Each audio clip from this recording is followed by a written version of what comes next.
বিশ্বনবী সাল্লাল্লাহু আলাইহি ওয়াসাল্লাম যুদ্ধের ময়দানের সেনাপতি, যুদ্ধের ময়দানের কি সেনাপতি, সেনাপ্রধান। বিশ্বনবী নিজে যুদ্ধের ময়দানের সেনাপতি। আমরা সেনাপতি হব তো দূরের কথা, মিছিলেই যাই না। কথা বলেন, কথা বলেন। মিছিলে যাইলে আমাদের ভয় লাগে, এরকম মানসিকতা আছে না? বিশ্বনবী সাল্লাল্লাহু আলাইহি ওয়াসাল্লাম যুদ্ধের ময়দানের সেনাপতি। একজন সাহাবী এসে ডাক দিয়ে বলল, ইয়া রাসূলুল্লাহ, ইয়া হাবিবাল্লাহ, আজকে আমরা কতদিন যাবত যুদ্ধের ময়দানে অবস্থান করতেছি, খাওয়ার মতো আর একটা কিছুও নেই। বিশ্বনবীর কাছে আরজ করলেন, ইয়া রাসূলুল্লাহ, ইয়া হাবিবাল্লাহ, আমরা কি কয়েকটা উট জবাহ করে দেব নাকি?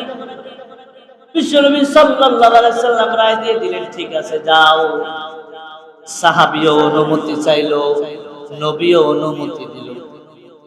ওই যুদ্ধের ভিতরে আবার খলিফাতুল মুসলিমিন আমিরুল মুমিনিন সাইয়েদনা ওমর ফারুক রাদিয়াল্লাহু তাআলা আনহু ওই যুদ্ধে ছিলেন। আল্লাহু আকবার।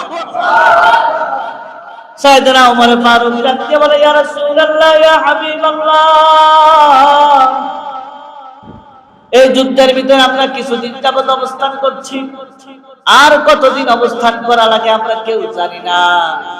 এক এক করে প্রত্যেকটা বাহন যদি আমরা জবাহ করতে থাকি, এমন একটা সময় এসে যাবে আমরা যে এখান থেকে চলে যাব, ফিরে যাব, ওই ফিরার মতো কোনো বাহন আর আমাদের কাছে থাকবে না। বিশ্বনবী সাল্লাল্লাহু আলাইহি ওয়াসাল্লাম বললেন, তাহলে কি করা যায়?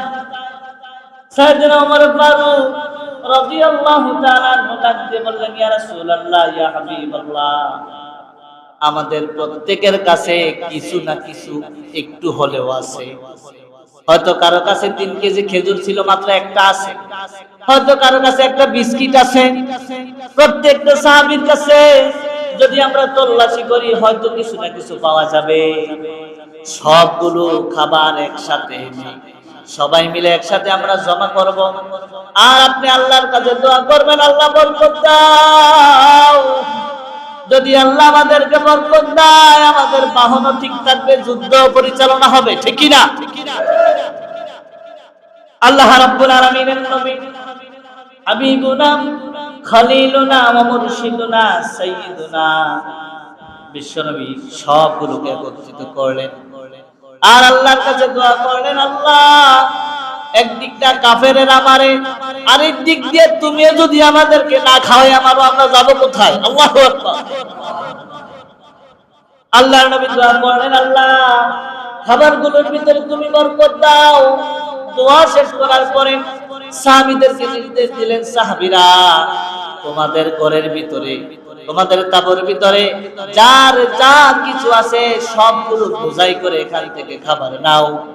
বিশ্বনবী সাল্লাল্লাহু আলাইহি সাল্লামের আদেশে প্রত্যেকটা সাহাবী, কারো কাছে ওরা ছিল, কারো কাছে বল ছিল, যার কাছে খাবার রাখার মতো যা কিছু ছিল সব কিছু ভর্তি করে এখান থেকে খাবারগুলো নিয়ে গেল। তাফসীরের ভিতরে এসেছে ওই যুদ্ধটা আরো কয়েকদিন চলার পরে প্রত্যেকটা বাহনগুলো ঠিক আছে। বিশ্বনবীর মুজিজার কারণে, দোয়ার কারণে সামান্য কিছু খাবারের ভিতরে আমার আল্লাহ বরকত দিয়ে দিয়েছে। সুবহানাল্লাহ। এমন নবীর উম্মত হতে পেরে খুশি না বেজার? আর জোরে বলেন, খুশি না বেজার? খুশি হয়ে থাকলে বলুন আলহামদুলিল্লাহ। আরো জোরে বলেন আলহামদুলিল্লাহ। আরো একবার আওয়াজ দিয়ে বলেন আলহামদুলিল্লাহ। যে নবী আমার জন্য, আপনার জন্য কিয়ামতের দিন কোন পানি যেই দিন থাকবে না, হাউজের কাউসারের পানি আমাকে আপনাকে পিলাবেন, যেই নবীর সুপারিশ ছাড়া আমি আর আপনি জান্নাতে যাওয়ার কোনো সুযোগ নাই। ওই নবীর যতগুলো মুজিজা ছিল তার ভিতরে আল্লাহর কাছে কোনো কিছু চাইলে আমার আল্লাহ কোন সময় বিশ্ব নবীর দোয়া ফিরিয়ে দিতেন না। সুবহানাল্লাহ।